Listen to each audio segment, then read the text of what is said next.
नमस्कार, खबर दुनिया की में आप सभी दर्शकों का बहुत बहुत स्वागत है। मैं हूं वसीम मिश्रा। शुरुआत हेडलाइंस के साथ। भारत ने औपचारिक तौर पर संभाली G20 की अध्यक्षता। पीएम ने कहा, समावेशी, महत्वाकांक्षी, कार्रवाई उन्मुख और निर्णायक होगा भारत का G20 एजेंडा। वैश्विक सुरक्षा बढ़ाने पर देशों के साथ ईमानदार बातचीत को दिया जाएगा प्रोत्साहन।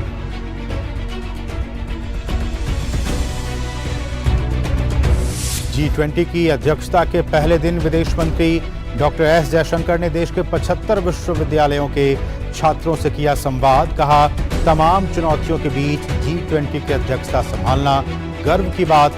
ऐतिहासिक स्थलों को विशेष रूप से किया गया रोशन।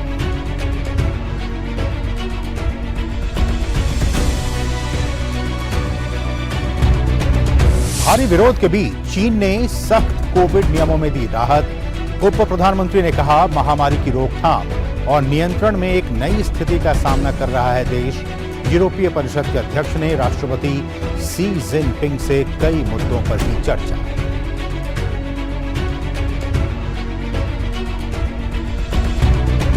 स्पेन की राजधानी मैड्रिड में अमेरिकी दूतावास को भी मिला संदिग्ध लेटर बम। अलग अलग जगहों पर अब तक मिल चुके हैं कुल 6 लेटर बम। सुरक्षा एजेंसियां सतर्क, मामले की जांच शुरू।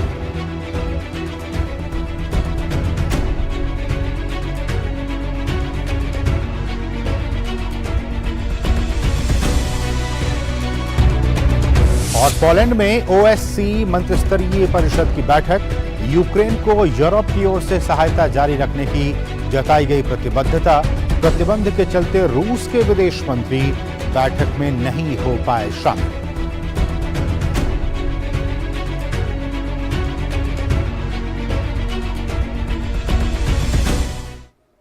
और शुरुआत एशिया महाद्वीप से जुड़ी खबरों के साथ।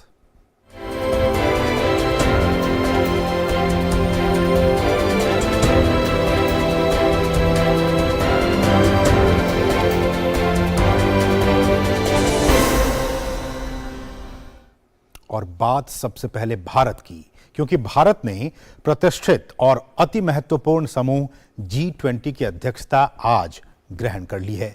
भारत की 1 वर्ष की अध्यक्षता 30 नवंबर यानी 2023 तक चलेगी। इस दौरान देश के विभिन्न स्थानों पर 32 अलग अलग सेक्टर्स की लगभग 200 बैठकें होंगी। दिसंबर के शुरू होते ही भारत ने औपचारिक रूप से G20 की अध्यक्षता संभाल ली। विदेश मंत्री डॉक्टर एस जयशंकर ने दिल्ली स्थित सुषमा स्वराज भवन में यूनिवर्सिटी कनेक्ट नाम से कार्यक्रम में शिरकत की। कार्यक्रम में दिल्ली NCR सहित कई अन्य विश्वविद्यालयों के छात्र मौजूद रहे। कार्यक्रम के दौरान देश के अलग अलग जगहों और राज्यों के 75 विश्वविद्यालय के छात्रों ने वीडियो कॉन्फ्रेंसिंग के जरिए हिस्सा लिया। विदेश मंत्री ने कहा कि दुनिया आपूर्ति श्रृंखला से लेकर जलवायु परिवर्तन जैसी चुनौतियों से गुजर रही है, तो ऐसे में G20 की अध्यक्षता संभालना जहां एक गर्व का विषय है, तो वहीं एक बड़ी जिम्मेदारी भी। Our endeavor is to make that consensus more relevant through a wider process of consultation. Indeed, our very choice of guest countries is reflective of this intent. Harmonizing various interests is something that is ingrained deeply in India's history and culture. We have long been a pluralistic and consultative society who have debated issues openly before we arrive at a decision. Since this is deeply ingrained in our DNA, we have never been insecure with diversity. Our essential unity is not only the basis for pluralism, but it is also a source of confidence for engaging the world. वसुधैव कुटुंबकम G20 के लिए भारत का ध्येय वाक्य भी यही है, यानी एक पृथ्वी, एक परिवार और एक साझा भविष्य। कार्यक्रम के दौरान प्रधानमंत्री के प्रधान सचिव PK मिश्रा ने कहा कि देश के पास अपनी परंपराओं, सांस्कृतिक विरासत को विश्व के एक बड़े मंच पर रखने का बेहतरीन अवसर भी है।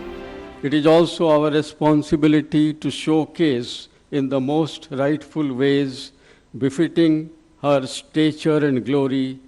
India has as much uniqueness as it has diversity. We have a responsibility to bring out the best traditions of India before the world. G20 जो दुनिया के जीडीपी की 85% हिस्सेदारी साझा करता है और 75% वैश्विक व्यापार में हिस्सेदारी रखता है, भारत अपनी अध्यक्षता के दौरान विशेष तौर पर ग्रीन मूवमेंट को भी बढ़ावा देगा। इसके साथ बहुउद्देशीय वैश्विक मंचों में सुधार को लेकर भी जोर रहेगा। G20 में भारत के शेरपा अमिताभ कांत ने युवाओं की भागीदारी को महत्वपूर्ण बताया। वहीं विदेश मंत्रालय ने G20 की अध्यक्षता को लेकर कहा कि भारत इससे हर एक व्यक्ति को जोड़ना चाहता है और इसे पब्लिक का G20 बनाना चाहता है। Our presidency cannot be successful without involving the young citizens of India, the youth of India. That is why for us, all of you are the most important constituent of this G20. Our efforts at engaging the youth in G20 activities. We are also involving school students through special G20 sessions in various schools. Taking this people's participation concept further, today the Hornbill Festival in Kohima features a special focus on the G20. We will try to do that with some other festivals as we go along. 100 monuments, including some UNESCO World Heritage Sites, are being specially illuminated today. And citizens have been invited to join a selfie campaign that is being run by MyGov around those illuminated monuments. राष्ट्रपति द्रौपदी मुर्मू ने G20 की अध्यक्षता ग्रहण करने पर शुभकामनाएं दी हैं। उन्होंने कहा कि भारत ने आज G20 की अध्यक्षता ग्रहण की। इस अवसर पर मैं वसुधैव कुटुंबकम थीम के तहत एक सफल अध्यक्षता के लिए देश को अपनी शुभकामनाएं देती हूँ। अतिथि देवो भव की सम्मानित परंपरा में मैं भारत में सभी प्रतिनिधियों का स्वागत करती हूँ। इसके अलावा ब्रिटेन और अमेरिका ने भारत को शुभकामनाएं दी हैं। The theme of India's presidency, One Earth, One Family, One Future, perfectly sums up the future of global technology as well. At no time in history have we seen faster development of new technologies. Emerging tech is fundamentally reshaping our economies and our daily lives. मौका ऐतिहासिक है और नई उम्मीदों से भरा हुआ है। आम जन को G20 से जोड़ने के लिए विभिन्न स्थानों पर लोगो जारी किया गया। वहीं देश के ऐतिहासिक स्थलों को विशेष रूप से रोशन किया गया। ये लाइटिंग विश्व धरोहर और भारत के ऐतिहासिक संरक्षित इमारतों में 7 दिसंबर तक जारी रहेगी। भारत का प्रयास साझा भविष्य के लिए साझा समाधान पर भी है। Bureau report, DD news. और भारत द्वारा औपचारिक तौर पर G20 की अध्यक्षता ग्रहण करने के बाद दिल्ली के सफदरजंग का मकबरा, पुराना किला और लाल किले को G20 के लोगों से रोशन किया गया।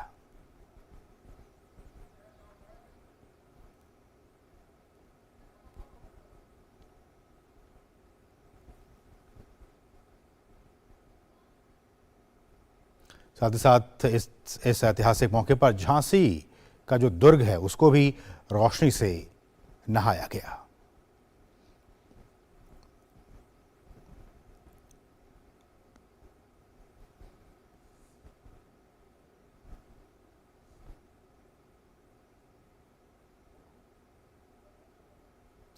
तो लगातार जो आज भारत के जो 100 हेरिटेज ऐसे साइट्स हैं उन सभी को आज G20 के जो अलग अलग रंग हैं उन रंगों से उन्हें रोशन किया गया। आज ही भारत को G20 की अध्यक्षता मिली है। और भारत के बाद बात चीन की। लोगों के भारी विरोध प्रदर्शन के बाद चीन की सरकार ने कई शहरों में कोविड प्रतिबंधों में ढील दी है। कड़े लॉकडाउन के विरोध के बाद चीन के शीर्ष औद्योगिक और व्यावसायिक केंद्र ग्वांगझू के कुछ क्षेत्रों में अस्थायी तौर पर प्रतिबंध हटा दिए गए हैं। आधिकारिक मीडिया रिपोर्ट्स में कहा गया है कि बीजिंग, शिजियाजुआंग, ताइयुआन के अलावा कई दूसरे शहरों में कोविड पाबंदियों में ढील देने की घोषणा की गई है। ये जनदबाव का नतीजा है कि जो देश अपनी जीरो कोविड नीति से टस से मस होने को तैयार नहीं था, अब वही चीन संक्रमण में भारी वृद्धि के बावजूद कोरोना के कड़े नियमों में ढील दे रहा है। शंघाई और ग्वांगझू के दर्जनों जिले कोरोना के मामलों में भारी इजाफे के बावजूद गुरुवार को लॉकडाउन के सख्त उपायों से मुक्त रहे। ग्वांगझू में हुए हिंसक विरोध प्रदर्शन के कुछ ही देर बाद बुधवार को अचानक लॉकडाउन हटा लिया गया। बीजिंग में हल्के लक्षण वाले कोविड मामलों के घर में ही आइसोलेट करने की अनुमति दे दी गई। इससे पहले नियम था कि इमारत में किसी एक निवासी के कोरोना संक्रमित हो जाने के बाद पूरी बिल्डिंग को ही सील कर दिया जाता था। अन्य प्रमुख शहरों जैसे शंघाई और चोंगकिंग में भी कुछ नियमों में राहत दी गई है। चीन के उप प्रीमियर सन चुलान ने कहा है कि देश महामारी की रोकथाम और नियंत्रण में एक नई स्थिति का सामना कर रहा है। चूंकि ओमिक्रॉन वायरस के रोग फैलाने की क्षमता कमजोर हुई है और अधिक लोगों को टीका लगाया गया है, इसलिए ये कदम उठाया जा रहा है। नियमों में ढील के बाद लोगों ने राहत की सांस ली है। मुझे लगता है कि हमें अब चीज़ों को खोलना चाहिए। डायनामिक जीरो कोविड जैसी बातें केवल शब्दों से खेलना है। हमें इस तरह बातें बनाने से बचना चाहिए। चीज़ों को खोलने से समाज के सब पहलुओं में सुधार होगा। अगर समाज ठीक से नहीं चलेगा तो हम विकास की बात कैसे कर पाएंगे। नियमों में ढील देने का चीन सरकार का ये फैसला अब तक चली आ रही उसकी जीरो कोविड नीति से बिल्कुल उलट है। यानी कोरोना के एक भी मामला सामने आने पर पूरा इलाका सख्त लॉकडाउन के भेंट चढ़ा दिया जाता था। शुरुआती दौर में तो किसी हद तक ये नीति ठीक भी रही, लेकिन वैक्सीन उपलब्ध हो जाने के बाद भी इस नीति को जारी रखा गया।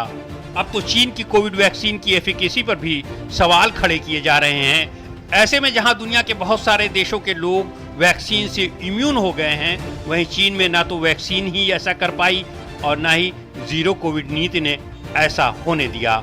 सरकार भले ही टीकाकरण को लेकर व्यापक पैमाने पर अभियान चलाने का दावा कर रही हो, लेकिन टीका को लेकर अब भी लोगों के मन में संशय बरकरार है।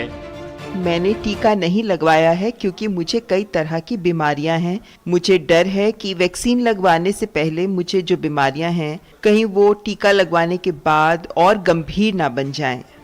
अब दुनिया भर में लोग अपने घरों से निकलकर बाहर सामान्य जिंदगी जी रहे हैं और सब तरह से काम धंधे खुल रहे हैं। और तो और लोग दुनिया भर से कतर बिना किसी कोरोना संक्रमण के डर के फीफा विश्व कप का आनंद लेने पहुंच रहे हैं। लेकिन चीन में हालात इसके बिल्कुल विपरीत हैं। लोग लगातार संक्रमण के खतरे में जीवन जी रहे हैं। उनके आसपास मिलने वाला कोरोना का एक मामला उनको काम धंधे और आज़ादी से दूर घर में कैद कर सकता है। इन हालात में चीन के लोग जीरो कोविड नीति से पहले ही तंग आ चुके थे, लेकिन तभी चीन के पश्चिमी प्रांत शिजियांग की राजधानी उरुमकी में एक ऐसी दुर्घटना हुई जिसने जीरो कोविड नीति के खिलाफ चिंगारी सुलगा दी। उरुमकी में कोरोना की वजह से बंद की गई एक इमारत में आग लग गई। इस दुर्घटना में कई लोगों की जान चली गई। ऐसी स्थिति में चीन के कई इलाकों में सरकार के खिलाफ लोगों का गुस्सा फूट पड़ा। और बढ़ेंगे आगे और एक छोटे से ब्रेक के लिए आप देखते रहिए डीडी न्यूज।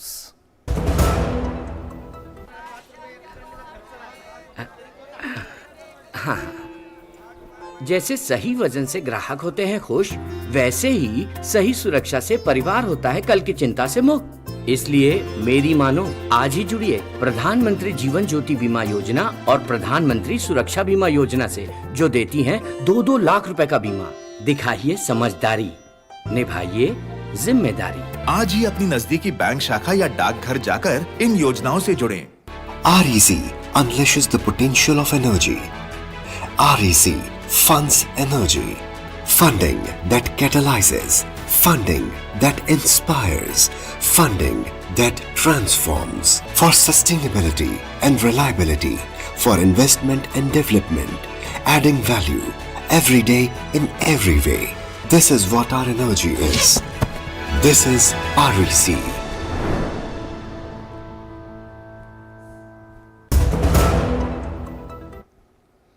और अब खबर यूरोप से।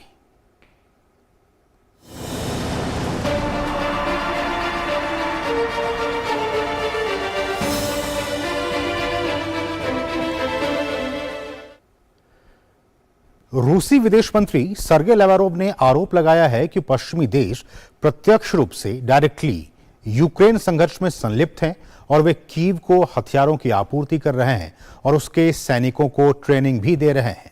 लावरोव ने यह भी कहा कि रूस द्वारा यूक्रेन के ऊर्जा केंद्रों और अन्य अहम अवसंरचनाओं पर किए गए हमले की वजह से लाखों लोग बिना बिजली, बिना हीटर और बिना पानी के रहने को मजबूर हैं। यूक्रेन के दोनेत्स्क क्षेत्र में रूसी सेना के आगे बढ़ने के बीच विदेश मंत्री सर्गेई लावरोव ने कहा कि यूक्रेन की तरह नाटो और पश्चिमी देश दक्षिणी चीन सागर के बहाने चीन के पास माहौल खराब करने की कोशिश हो रही है, जिससे रूस को भी खतरा है। उन्होंने यह भी कहा कि दक्षिणी चीन सागर और ताइवान में तनाव बढ़ाकर नाटो आग से खेल रहा है। उन्होंने कहा कि सब लोग जान चुके हैं कि नाटो के सदस्य अमेरिका के नेतृत्व में कैसे दक्षिणी चीन सागर में खतरनाक हालात बना रहे हैं। हम जानते हैं कि चीन इस तरह के उकसावे को कितनी गंभीरता से लेता है।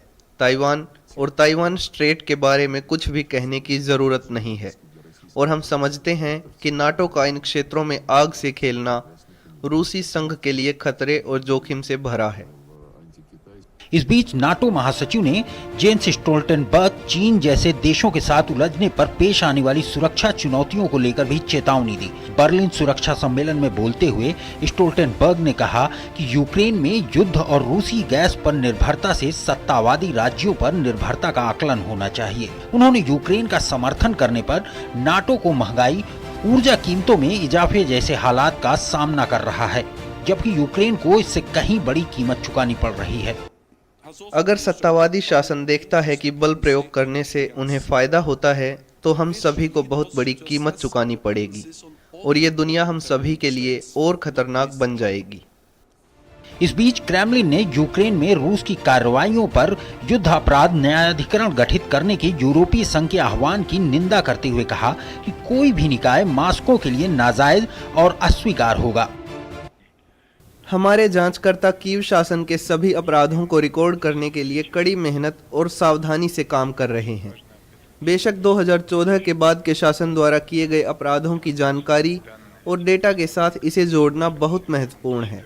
जहां तक किसी प्रकार के ट्राइब्यूनल की स्थापना की कोशिशों की बात है, तो उनकी कोई वैधता नहीं होगी। हम उन्हें स्वीकार नहीं करेंगे और हम उनकी निंदा करेंगे।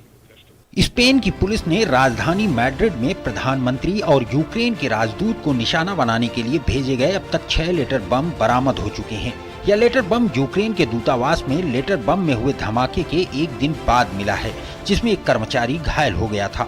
6 लेटर बम अमेरिकी दूतावास में मिला, जिसे निष्क्रिय कर दिया गया। विस्फोट मिलने के मद्देनजर पूरे मैड्रिड सुरक्षा व्यवस्था को पुख्ता कर दिया गया है।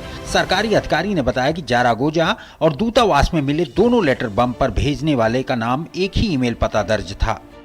बुधवार को दूतावास में उस समय धमाका हुआ जब एक कर्मचारी ने राजदूत के नाम से आए पत्र को खोला। घटना के तुरंत बाद यूक्रेन के विदेश मंत्री दिमित्री कुलेबा ने यूक्रेन के सभी दूतावासों की सुरक्षा बढ़ाने का निर्देश दिया।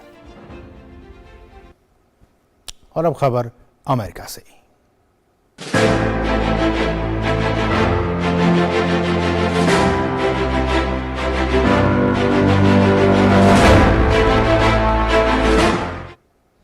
संयुक्त राष्ट्र ने गुरुवार को कहा है कि अगले वर्ष करीब 70 देशों में दुनिया के सबसे कमजोर वर्ग के लगभग 23 करोड़ लोगों की मदद के लिए रिकॉर्ड $51 अरब की आवश्यकता होगी।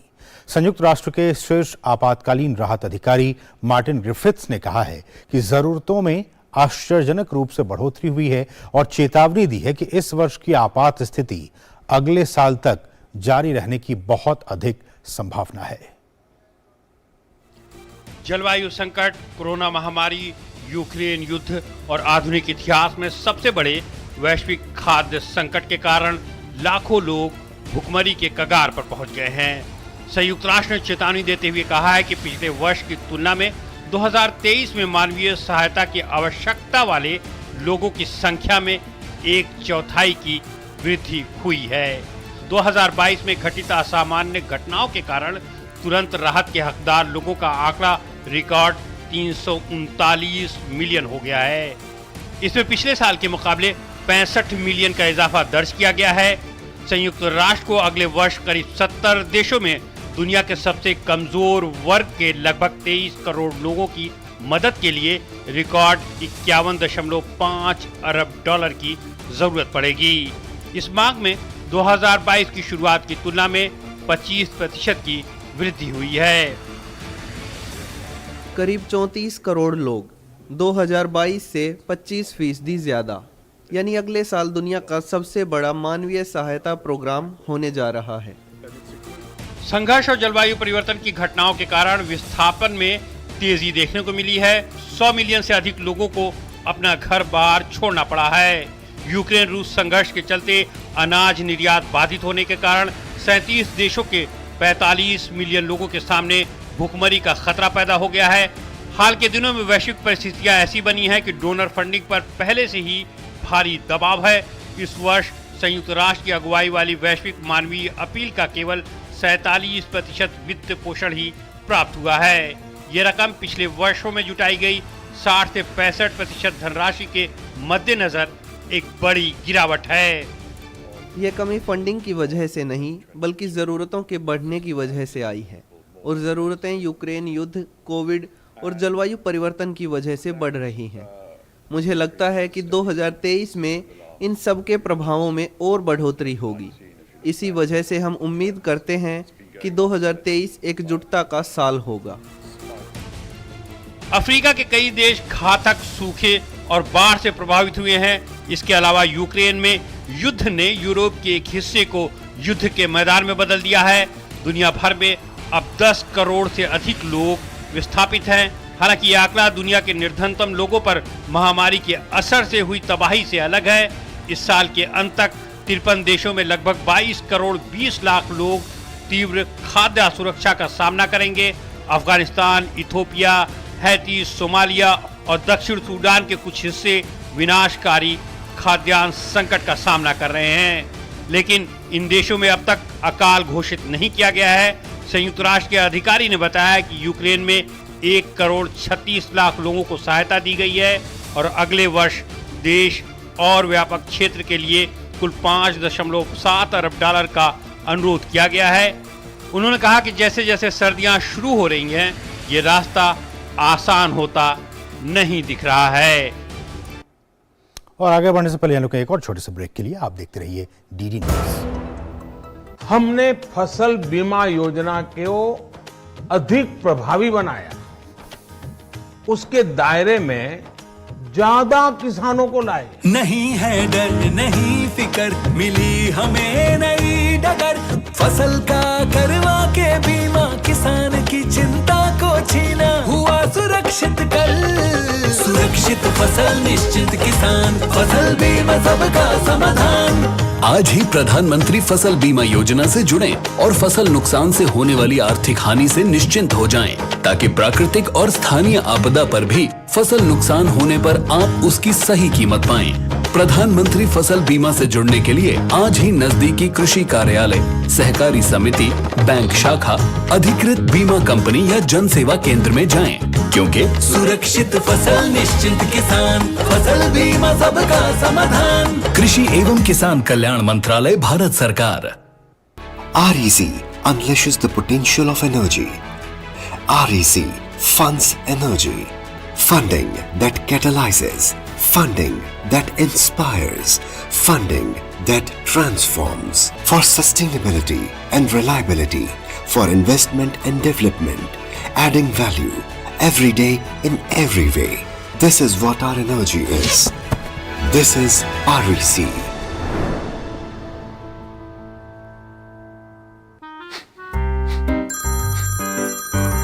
सर, आपका KYC अपडेट करना है, नहीं तो अकाउंट और ATM कार्ड ब्लॉक हो जाएगा। सावधान,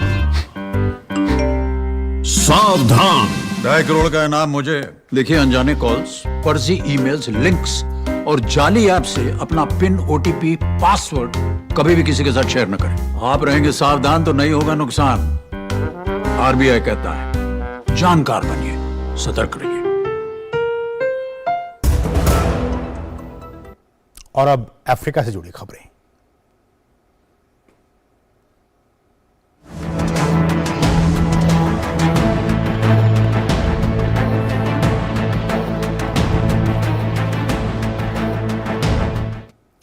आज विश्व एड्स दिवस है।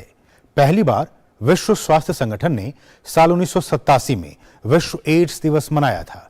इस दिन को मनाने का मकसद हर उम्र और हर वर्ग के लोगों को एड्स के बारे में जागरूक करना है। नाइजीरिया की 22 वर्षीय ग्रेस जोनाथन अपने मंगेतर के साथ जिंदगी को नई दिशा देने वाली थीं। सब कुछ सामान्य था, तभी वो गर्भवती हो गईं।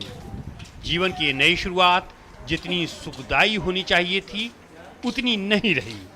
कष्टकारी इसलिए कि गर्भवती के समय एक गंभीर बीमारी से ग्रसित हो गई जिसे दुनिया HIV कहती है। HIV की खबर ग्रेस जोनाथन के शरीर के साथ साथ जीवन में भी बड़ा भूचाल ला दिया। मंगेतर साथ छोड़कर चला गया। पेट में बच्चा लिए ग्रेस जोनाथन इस बीमारी से जंग लड़ने के लिए तन्हा रह गई थी। हालांकि पिता की मोहब्बत की दीवार उनके साथ खड़ी रही, बावजूद इसके वो इस कदर निराश हो गईं कि बार बार आत्महत्या का विचार मन और मस्तिष्क को भेद रहा था। पिता बाप के साथ साथ मनोचिकित्सक की भूमिका निभाने लगे। बार बार बेटी का हौसला बढ़ाते, उसे जिंदगी का मकसद बताते जो उसके गर्भ में पल रहा था। ग्रेस जोनाथन ने भी सभी नकारात्मक विचार को उखाड़ फेंक बच्चे के लिए जीने का फैसला किया। समय समय पर दवाइयां लेनी शुरू की तो जिंदगी पटरी पर लौटती नजर आने लगी। जब मैंने अपने पिता को बताया तो उन्होंने कहा कि मुझे सब कुछ भगवान पर छोड़ देना चाहिए और उन्होंने मुझे बिना रुके अपनी दवाएं लेने के लिए प्रोत्साहित किया क्योंकि वो बेहद ज़रूरी है। उन्होंने कहा कि मुझे समस्या केवल तब होगी जब मैं दवाइयां लेना बंद कर दूं। अगर मैं नियमों का पालन करती रहूं तो मुझे पता है कि मैं ठीक हो जाऊंगी। फिर क्या था, वो दिन भी आया जब गर्भ में पल रहा बच्चा बाहर आया। बच्चे की उम्र इस समय 8 महीने है। सबसे दिलचस्प और सकारात्मक पहलू यह है कि उनका बच्चा HIV पॉजिटिव नहीं है। आमतौर पर गर्भावस्था में माँ से बच्चे को HIV संक्रमित होने का खतरा अधिक होता है। इसके अलावा माँ का दूध पीने से भी ये बीमारी हो सकती है। ये सिर्फ इसलिए संभव हो पाया कि ग्रेस जोनाथन नियमित तौर पर दवाइयाँ लेती रहीं और समय समय पर बेटे की भी जांच कराती रहीं। मैं उसे बचाने के लिए ही दवाएं दे रही हूँ क्योंकि वो अब भी मेरा दूध पीता है। मैं नहीं चाहती कि उसे कोई परेशानी हो। मुझे उसकी सेहत की देखभाल करनी है। हालांकि दुनिया में सबकी किस्मत ग्रेस और उनके बेटे जितनी अच्छी नहीं होती है। दुनिया में लाखों करोड़ों लोग आज भी इस बीमारी की सटीक जानकारी न होने की वजह से एड्स की चपेट में आ जाते हैं। नाइजीरिया में करीब 20 लाख लोग HIV से पीड़ित हैं। HIV का पूरा नाम ह्यूमन इम्यूनोडिफिशियेंसी वायरस है। इस वायरस के शुरुआती संक्रमण का पता चलने पर लोगों को HIV पॉजिटिव बताया जाता है, लेकिन जब समय पर जांच और इलाज न मिले तो HIV एड्स में बदल जाता है। एड्स का पूरा नाम एक्वायर्ड इम्यूनोडिफिशियेंसी सिंड्रोम है। ये संक्रमण रोगी की रोग प्रतिरोधक क्षमता को बेहद कमज़ोर कर देता है। समय पर जानकारी और इलाज न मिलने पर यह बीमारी जानलेवा साबित होती है। एड्स का आज तक कोई पक्का इलाज नहीं निकल पाया है। इसकी रोकथाम के लिए जागरूकता, समय पर जांच और इलाज की मदद से ही लोगों को एड्स जैसी जानलेवा बीमारी से बचाया जा सकता है। आज दुनिया भर में एड्स दिवस मनाया जा रहा है। इस साल के लिए एड्स दिवस का थीम है putting ourselves to test achieving equity to end HIV है, जिसके ज़रिए कोशिश की जा रही है कि सब लोग बिना किसी भेदभाव के अपना इलाज कराएं और इस गंभीर बीमारी से होने वाली परेशानी से बच सकें। तो इसके साथ ही खबर दुनिया की के आज के अंक में बस इतना ही। मुझे और हमारी पूरी टीम को दीजिए अनुमति। नमस्कार।